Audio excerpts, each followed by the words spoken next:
Hello, students. Welcome to the Module 5 live session in the Ethics Around the Globe course. This week, our topic is pluralism and global economic justice. Let's get started.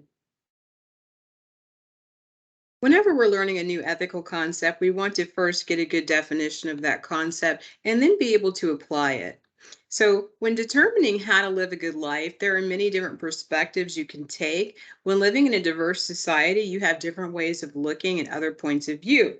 Pluralism is one approach to living in a diverse community and world. It presents a middle ground between relativism, which grants all perspectives as equal, and absolutism, which holds that there's only one perspective that's morally correct. Ethical pluralism is a type of applied ethics. It cannot be fully separated from the context. A good definition of pluralism is that it holds that there are at least two equally valid moral perspectives on any given issue. For example, a cancer patient's right to die. Jane could think that a cancer patient should get chemotherapy and radiation. Joe might think that the cancer patient should refuse any more treatment and just accept the right to die and take a pill to end the cancer patient's life. Those people could both be moral, and those could both be morally valid perspectives if you believe in pluralism. So that's why pluralism opens up the door to diversity, because you can have people with diverse beliefs still living in the same society and still having those beliefs respected. In Module 5, we do get into the idea of economic distributive justice. One of the most important 20th century thinkers, that's the last century, we are now in the 21st century. One of the most important political thinkers from the 20th century was John Rawls. He lived from 1921 to 2002. He grew up in Baltimore in a very poor family. John Rawls wrote about the just and fair civil society. In his book called A Theory of Justice, Rawls' concept of justice is described as fairness, which is designed to secure basic liberties and opportunities for all citizens, including those who have been subject to forms of iniquitous discrimination. He revamped his concept 22 years later in his book called Political Liberalism, in which he revamps the concept of justice in a way that makes it possible for diverse and often contradictory ways of life to flourish within this context of a stable civil society. That means that, LGBT, whether you're trans, queer, straight, homo, bi, you could all live together under the same constitution in a civil society. Okay, that would be a concept of justice, whether you're a Jew, a Gentile, a Mormon, a Catholic, a Christian, or a Jehovah's Witness, you can still live in America and flourish within the context of a civil society. That's political liberalism, according to John Rawls. John Rawls was so popular in the 1990s that he got invited to the White House to meet with the president, who at that time was Bill Clinton. So John Rawls wants to show how his theory of justice defends continued and long-term support for the basic institutions and principles of a constitutional liberal democracy. So let's do a little philosophy. According to Rawls, the major question for a civil society to address pertains to which principles of distribution are most fair. How do you take all of the natural resources, all of the money, all of the food, all of the land? How do you distribute this in a way that is most fair? Should it be based on inheritance? Should it be based on capitalism? Should it be based on who is the smartest? Should it be based on who is the works the hardest? Should it be based on who came first and squatted on the land? I mean, John Rawls comes up with his concept, which is the original position. Rawls is against utilitarianism. Instead, he comes up with the original position.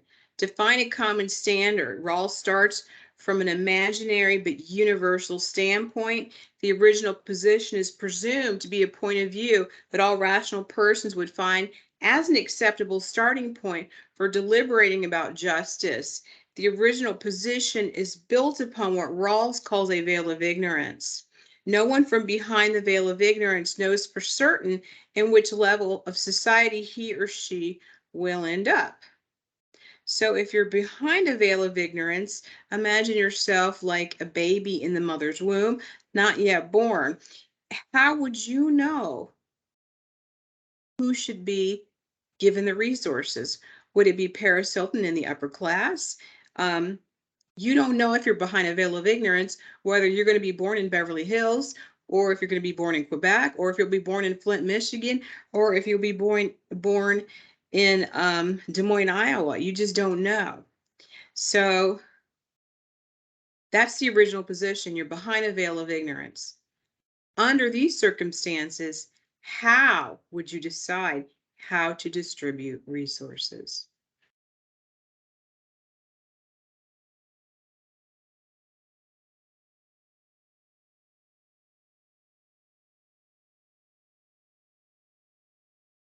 Let's talk more about the distribution of resources.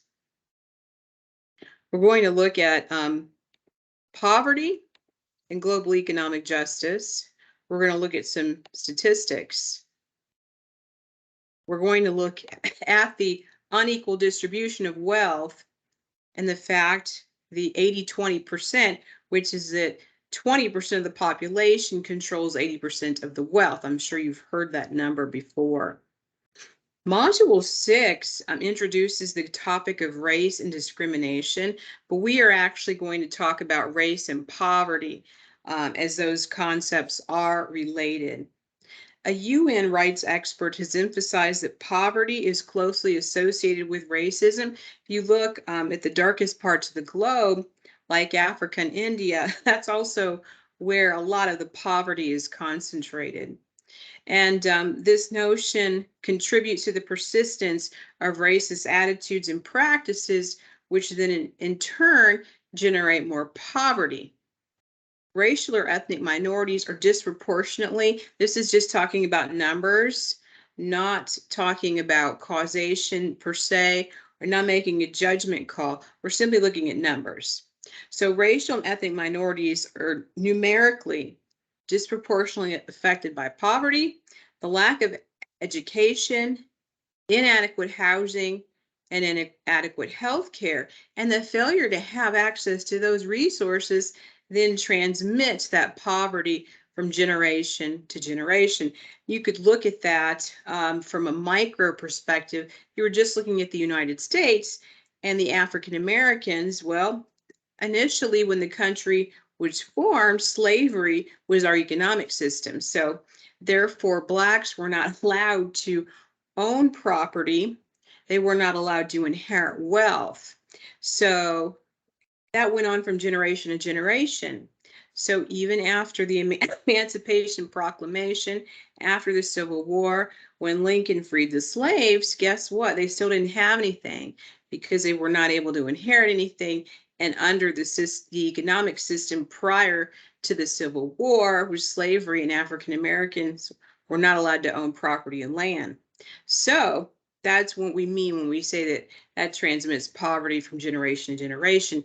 And several American lawmakers, have argued for, a sort of for reparations for, Native Americans who've been pushed off their land, because again, that transmits poverty from generation to generation when you're not able to own land, or for African Americans who built the White House but didn't get paid for it. So their ancestors, their descendants couldn't inherit anything from their ancestors, even though their ancestors worked hard, worked the fields, and grew the crops that became, our major economic trade: tobacco, cotton. Those were all grown by slaves, but they weren't able to reap the benefits of their work because they were not able to acquire wealth. So that's what we mean by transmitting poverty from generation to generation. So Discrimination against groups and persons based on their ethnicity, race, religion, or other characteristics or factors has been known to encourage exclusion and impoverish certain groups of the population who then suffer from unequal access to basic needs and services. And I know here in Las Vegas, when I look around and see who's homeless, it's usually a person of color. Not always, but 90% of the time, it's a person of color who who is homeless. So let's talk about some statistics. The manifestations of poverty and racism in the areas of economic and social rights, such as education, adequate housing, health care, and the other rights affected in the link between racism and poverty, including the right to work in just conditions, Social Security, food, and water. As of 2016, 1% of the world's population owned more wealth than the other 99%. 1% of the world's population owning more wealth than the other 99%. So does that mean, is that fair? Is that a fair distribution of resources? And this translates into the 85 richest people on the planet who were all billionaires: Oprah, Bill Gates, Jeff Bezos, Zuckerberg, Michael Jordan. These people, the 85 richest people on the planet, that they are holding on to as much wealth as the poorest 50%. So 3.5 billion people are expected to divide up the same amount of riches held by 85 people. From a utilitarian perspective, does that maximize happiness for the greatest number? I don't think so. To satisfy utilitarian interests, a different method of distribution of resources would be required, and that would not be ethical according to utilitarianism. That may be ethical according to capitalism, though.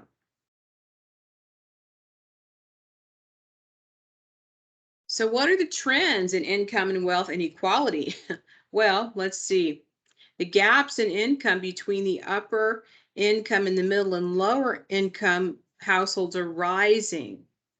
The share held by the middle income households is falling. So since 1970, I was born in the 70s, so I distinctly remember this. There was a strong middle class. Now there is not a strong middle class because there's a bigger gap between upper and lower incomes, and is weak, and the share held by the middle income household is falling.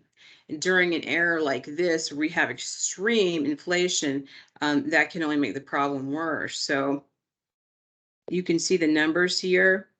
The number of people in the upper class between 1970 and 2018 has increased.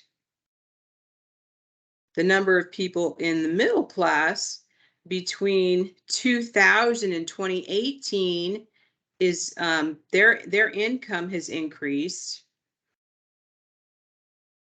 But look at the number of people in the lower bracket. Median household income in 2018 dollars and the share of aggregate household income by income tier.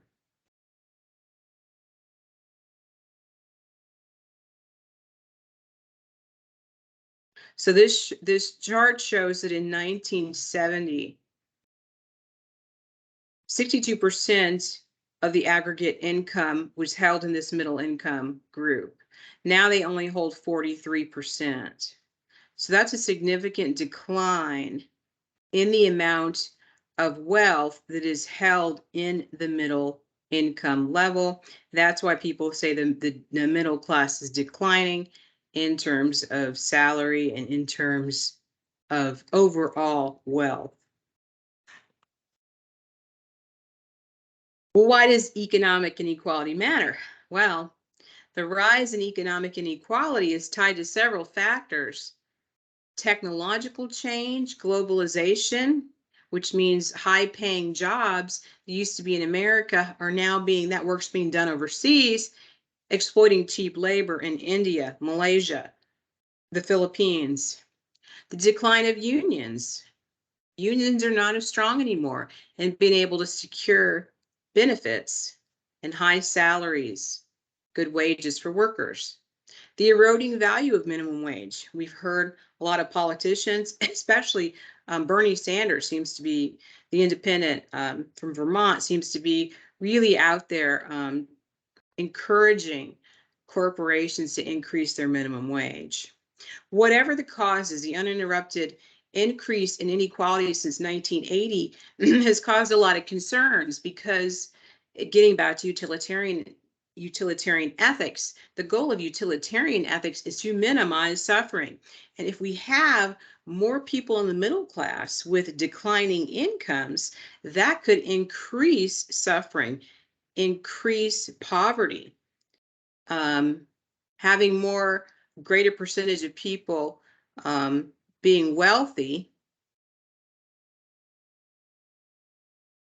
on the high end, and then people with declining wages down at the bottom end.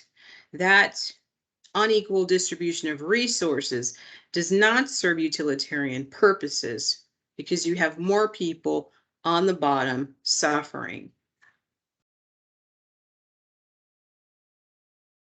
Let's take a look at some other trends. Why economic inequality matters.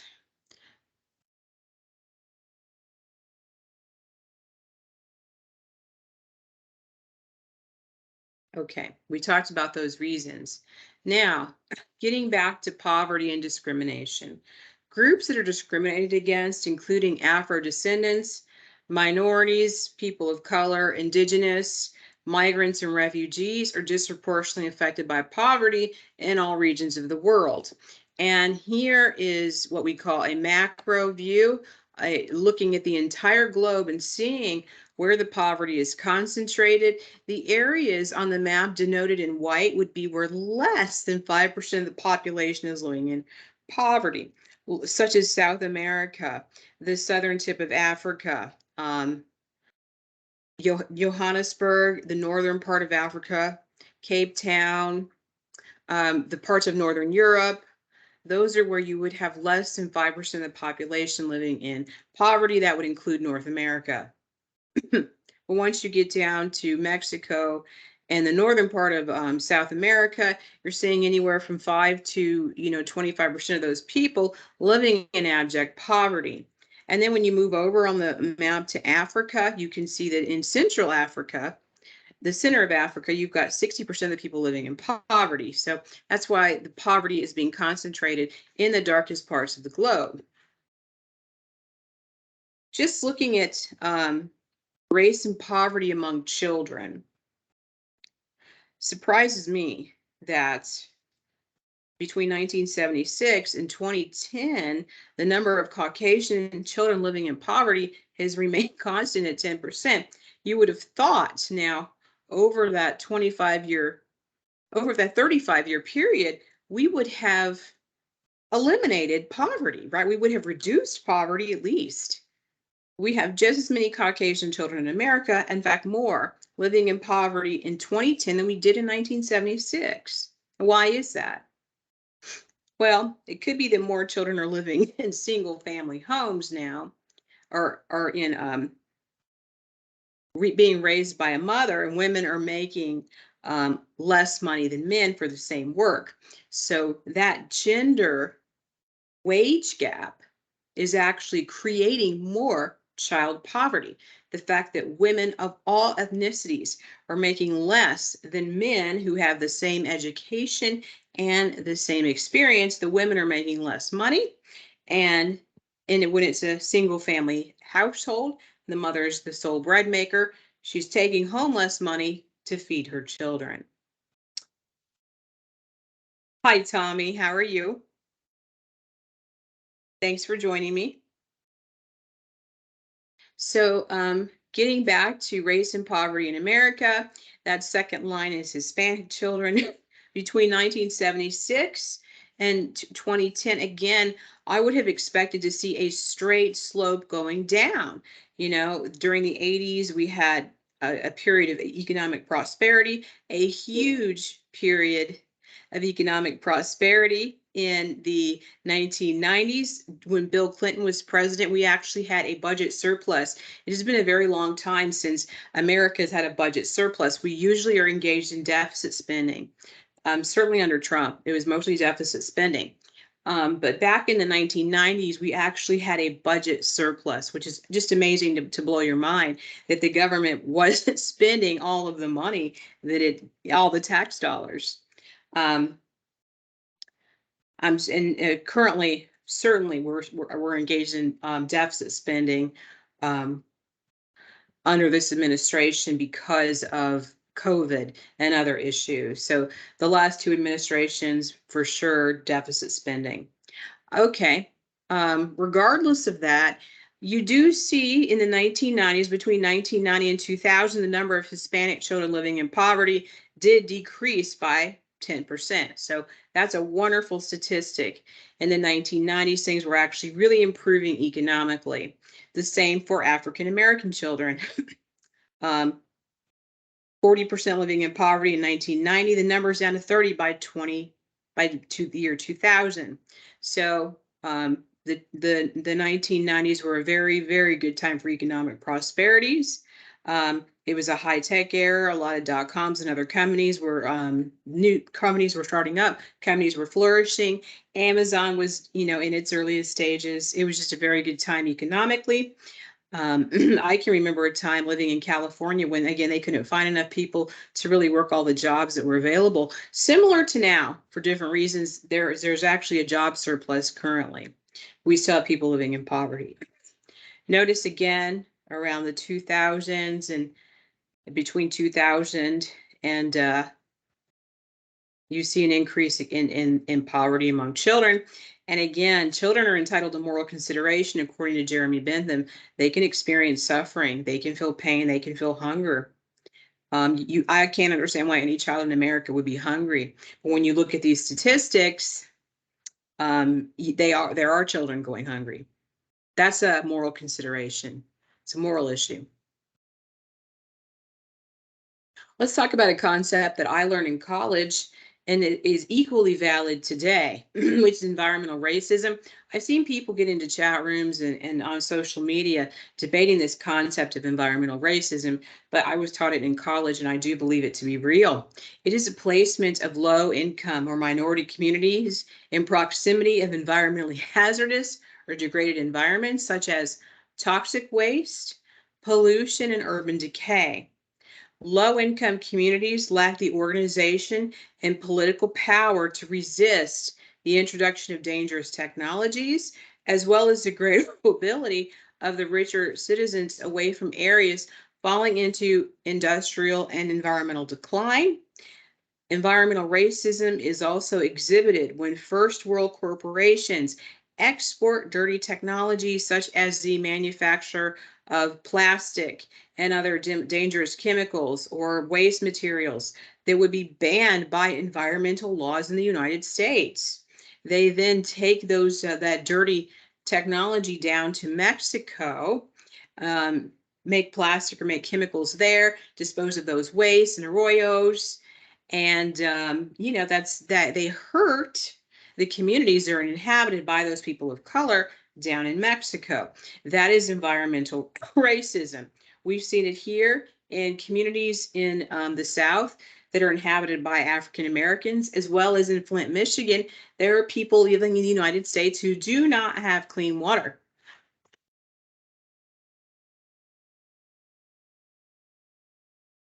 That's a moral consideration.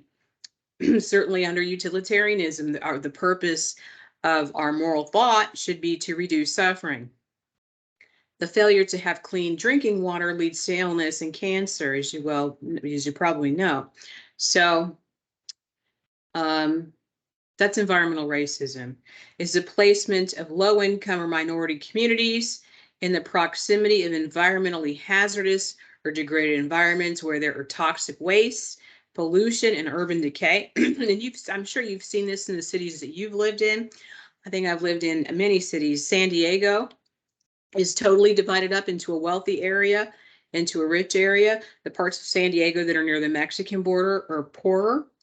There's more urban decay in those areas. I'm Colorado Springs.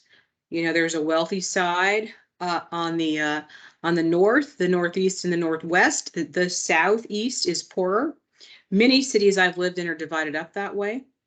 Let's see, Las Vegas. The wealthier areas are toward the east, in the west, in the mountains. It's just totally divided up into areas where there's low-income communities living near urban decay, and that's environmental racism. Any questions, Tommy? I know you just joined us. Any questions or comments?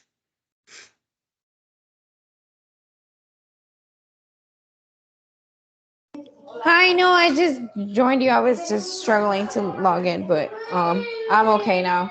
Excellent. So far so good. Excellent. Fortunately, this meeting is being recorded, and all of the previous live sessions from the previous classes appear on my YouTube channel, so you can watch those at your convenience. So let's talk about maquiladoras. Maquiladora is a foreign-owned factory in Mexico in which imported parts are assembled by lower-paid workers into products for export. Probably the largest port that I know about, the largest port that I know about is in Long Beach, California, in the United States. That is a port where we export some of our natural resources, and then we import a lot of goods made in China. And that's why we have a serious trade imbalance and a serious trade deficit. That's why China really owns a lot of this country, because we are importing so many Chinese-made goods because they're being made at a lower price over there. Now, a maquiladora plant would be a factory. There's many of these in Mexico, in which raw materials like cotton is made here in the United States, but it's exported to Mexico to be used to make clothing. And it's an exploitation of the cheap labor because, of course, they don't have the minimum wage, the $15 minimum wage laws, and so forth. So companies can pay people $2 a day or much less, get the goods made in Mexico, and then sell them all over the world. So this is a picture here of a garment manufacturing maquiladora in Mexico. For example, historically, a lot of garment manufacturing has been done in the United States. It's been done in LA, and it's cheaper though, rather than doing it in LA, just go, an hour south and do it over the border, pay those workers less, and then import the finished goods back into the United States where they can be sold cheaply because you used cheap labor. So that's a maquiladora. There are laws that govern maquiladoras. In Mexico, it is illegal to close a plant without providing severance and compensation pay to employees. Surprise, surprise, U.S. companies that have opened up maquiladoras in Mexico have broken this rule. Companies will break any rule if they think they can get away with it. If it's not being enforced, they will not follow it. Okay. And what is your first name? Can you unmute yourself? It is Tommy. It's just I usually go by Daniela, but it's Tommy. Awesome. So in the town where you're from, in Mexico, there's a lot of maquiladoras. Yeah, so actually they make about $25 a week, and they work from like 6 a.m. to like 3 p.m. or something like that, and they get no break, no nothing. And that's a really common job in like the town that I'm from. They actually, the first time me and my husband went together, I was telling him that I think a lot of gas products are made there. And like I was like, they are made for about 50 cents, maybe $1 with materials and labor and all that, and they are sold for what, $50 more. Yes. That's the exploitation of human beings in a capitalist society. Um, Nike as well. Nike has a lot of their products made literally they almost use slave labor because people get trapped in labor camps over in Malaysia and they're paid very little and they're living there as well. There are Right. also some labor camps in China where the people are living there. They're having to stand up all day, and do this Hmm. work, and these are inhumane conditions. And, why should people in the United States be entitled to a high salary and breaks when we're all human beings? And if we believe in ethics across the globe, right? Certainly, if we believe in Kantian ethics and universal moral laws, right? That you can't do anything to anybody else that would not be ethical if the same thing was done to you. So, if companies are exploiting workers in Mexico, if that wouldn't be ethical in the United States, according to universal moral rules, then it's not ethical over there either. And that's what we're talking about when we talk about ethics across the globe, right? But not everybody believes in absolute universal moral rules. Instead, it's sort of a cultural relativism. Oh, well, in their culture, that $25 a week is a lot of money. So that's one of the arguments in favor of It relativism. is. And it's not, but I mean, I guess they need something to survive on because you see kids working from like 16, 15, even younger, that if they have to help their parents or whatever, that's the easiest job to get because you don't need a high school diploma. You don't need any of that. Exactly. Yes. Thank you so much, Tommy, for, really, coming in on this conversation and being able to, speak firsthand about the maquiladoras that you've seen. I think you're the first student I've had who's actually seen a maquiladora other than in a movie. Yeah, no, he might, like I said, the first time, like there are places that you drive by or you pass by and you see the people because it's like a open big warehouse and the doors are open. So you can walk by and see the people standing up and working. Yes, capitalism is a system where people exchange their labor for a wage, and the person who gets the richest always is the company or the property owner. That's how capitalism was designed. And there have been a lot of arguments in favor of other economic systems, such as communism, where the government owns everything and people are paid a fair salary. So for some reason in the United States, capitalism is what has been winning, and along with that is the exploitation of workers. And even in this country, there's many people who do not feel the salaries are adequate, because if somebody cannot buy a house, if somebody doesn't have enough money for diapers, for food, especially given these prices here, then the wage is still not sufficient, arguably. So thank you so much for explaining how those maquiladoras work, Tommy. One movie that will also demonstrate it for people who've never seen it firsthand is called Eyewitness. You can rent it tonight on Amazon, Netflix. Anybody should have it.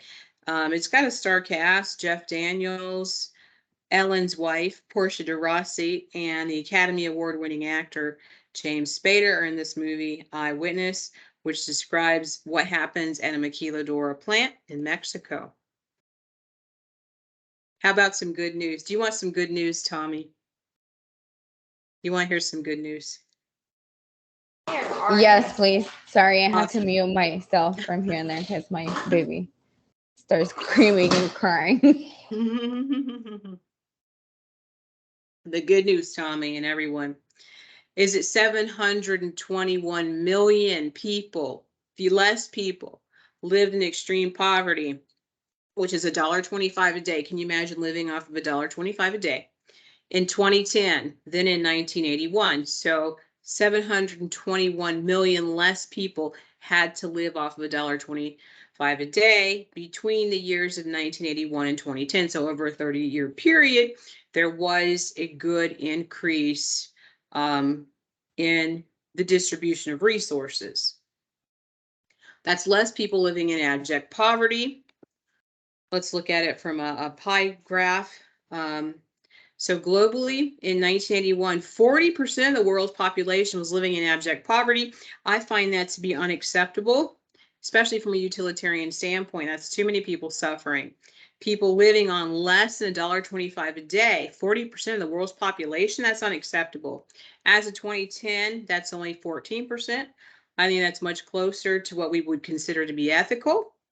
And the concentration of poverty within low-income countries. People used to call them third world. That's not really a correct term now. It's called lesser developed or low-income countries. 63% of that poverty was concentrated in the low-income countries or lesser developed. Now it's only 44%, and I'm sure, you know, when we get the 2020 census, it's going to be a lower number when those numbers are available. So the great thing is that over the course of the last 30 to 40 years, there has been a decrease in poverty across the globe. So that's a breath of fresh air, knowing that things are getting better. Let's take a look at your Module 5 assignment. So for Module 5, you will be creating a diversity brochure. You're back at the job fair, and you are creating a 6-sided document that would explain diversity, ethical pluralism, relativism, and absolutism. So you can make this document in Word and create 3 columns on page 1 and 3 columns on page 2. Your brochure should include the following: an introduction that provides an overview of ethical diversity, a definition of pluralism, relativism, and moral absolutism. Please do not anyone talk about political absolutism. That is outside the scope of this class. We are talking about moral absolutism, which is following universal moral laws and holding that there's only one morally correct perspective on any given issue. You should also include a list of resources so that participants can learn more about diversity and the moral theories. The brochure you are creating must be a trifold design, double-sided. Draw attention to your brochure by using well-placed art and easy-to-read design with your content and effective use of color. I am going to share with you a sample of a diversity brochure that another student created, one that I consider to be a model assignment. So let me pull up this document and I will share my desktop with you.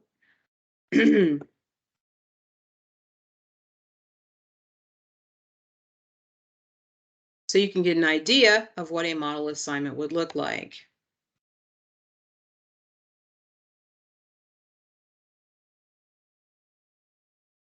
Share my screen. Okay, can you see this this brochure? Yeah, I can. So this is one that a student created a few years ago. It has a definition of diversity, a definition of pluralism, an example.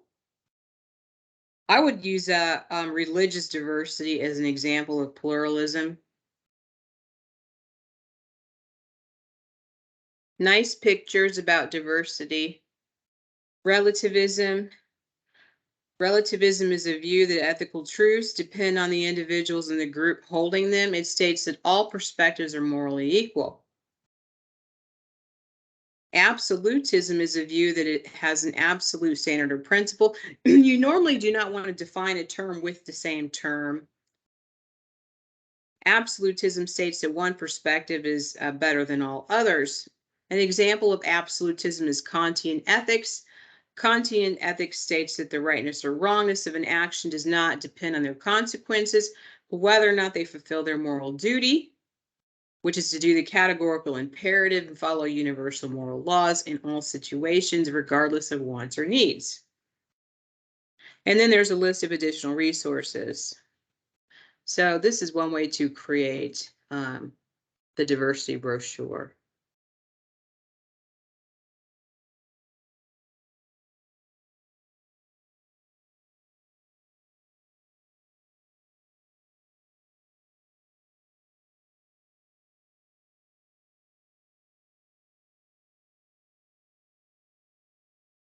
All right, now I want to stop sharing.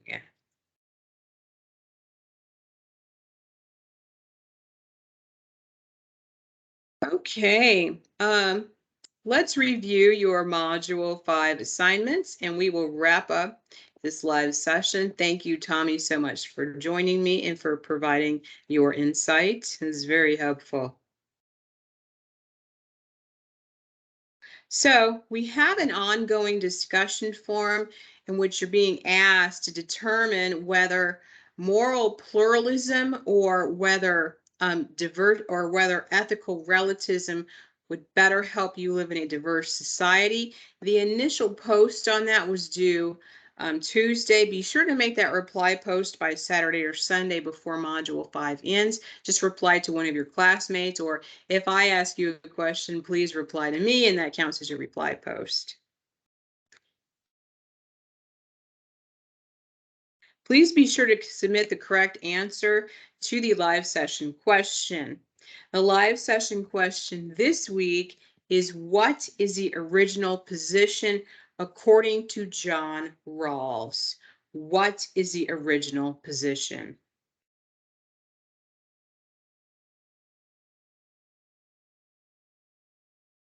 Just a reminder, your course project paper, which is a diversity brochure, is due Sunday, September 11th. Kind of glad that that anniversary is falling on a weekend. The last day of summer term 2 is Friday, September 16th. We will not be having our normal live session on Thursday. It will be a pre-recorded video excuse me, that you can watch at your convenience so that you'll have that live session question earlier in the week. And you can, you'll have all week to work on your answer to that and to participate in the Module 6 discussion. So there will be no live lecture for Module 6.